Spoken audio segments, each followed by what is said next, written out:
రాజకీయాల్లోకి రావడానికి కారణం ఏంటి? రాజకీయాల పట్ల మొట్టమొదటి నుంచి కూడా నాకు అభిలాష ఉంది. నా తండ్రి స్వాతంత్ర సమరయోధుడు. ఎన్టీఆర్ గారు పవర్లో ఉన్నప్పుడు అపోజిషన్ పార్టీకి చెందిన వాళ్ళు చాలా కేసులు వేసేదంట. దేశ రాజకీయాల్లో తెలుగుదేశం పార్టీ ఆవిర్భవించిన తర్వాతే మొత్తం కాంగ్రెస్ పార్టీ మొత్తం కూడా ఎన్టీఆర్ మీద.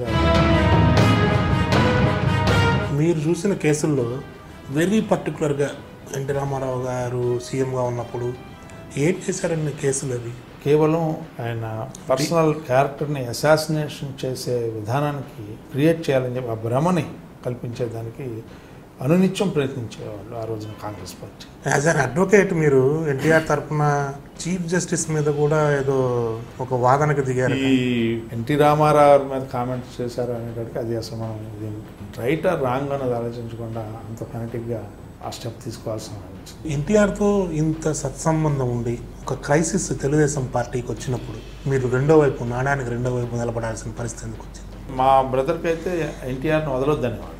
రైట్ ఆర్ రాంగ్ మనకు పొలిటికల్ భిక్ష పెట్టింది ఆయన. You have to be with NTR. అంటే లక్ష్మీ పార్వతిది కూడా గుంటూరు జిల్లా.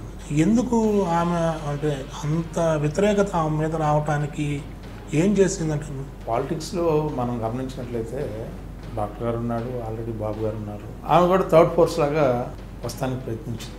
వీళ్ళిద్దరిని కూడా పక్కకు పెట్టడానికి ప్రయత్నించే కార్యక్రమం కనపడింది. 94 ఎలక్షన్ తర్వాత దగ్గుబాటి వెంకటేశ్వరరావు గారికి, చంద్రబాబు నాయుడు గారికి ఏ పోర్ట్ఫోలియో ఇవ్వాలి అన్నది లక్ష్మీపార్వతి గారు డిసైడ్ చేశారు అని ఒక రూమర్ ఉంది. సిస్టమ్ అంతా ఆమె చేతుల్లో తీసుకోవడానికి ప్రయత్నించినట్టుగా అనిపించేది. దానికి అందరు కూడా ఎవరు అడాప్ట్ చేసుకోలేరు. రియాక్షన్ డిఫరెంట్గా. తర్వాత ఎప్పుడైనా బాధపడ్డారా సార్? ఎన్టీ రామారావు గారికి మనం నమ్మక ద్రోహం చేసామని కానీ వెన్నుపోటు పొడిచామని? నేను ఏడటం అంటే నేను అప్పటికి నా వయసు చిన్న. హనుమంతరావు లాంటి కూడా నన్ను వాటేసుకునేది. మీకు దగ్గుబాటి వెంకటేశ్వరరావు గారి తర్వాత కోడెల శివప్రసాద్ గారితో అత్యంత అనుబంధం ఎందుకు ఉన్నట్టుండి మీ ఇద్దరి మధ్య?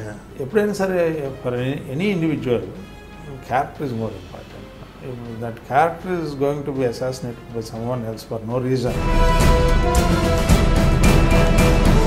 అలపాటి రాజా గారి మీద ప్రధానంగా చేసే ఒక ఆరోపణ సెటిల్మెంట్లు చేస్తారు. నేను ఇప్పటికీ ఎవరైనా వస్తే చేస్తాను. సెటిల్మెంట్ చేస్తాను.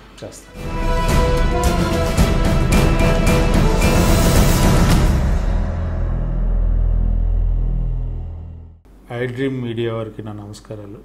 ఆల్పాటి రాజేంద్ర ప్రసాద్ అనే వ్యక్తి ఎట్లా ఉన్నాడు, ఏం చేస్తున్నాడు, ఏ రకంగా ఉంటుంది వ్యక్తిగత జీవితం, రాజకీయ జీవితం ఏ రకంగా ఉంటుంది, వీటిని ఐ డ్రీమ్ ద్వారా తెలుపుకునే అవకాశం కల్పించిన ఐ డ్రీమ్ వారికి నా ప్రత్యేకమైన ధన్యవాదాలు తెలుపుకుంటాను.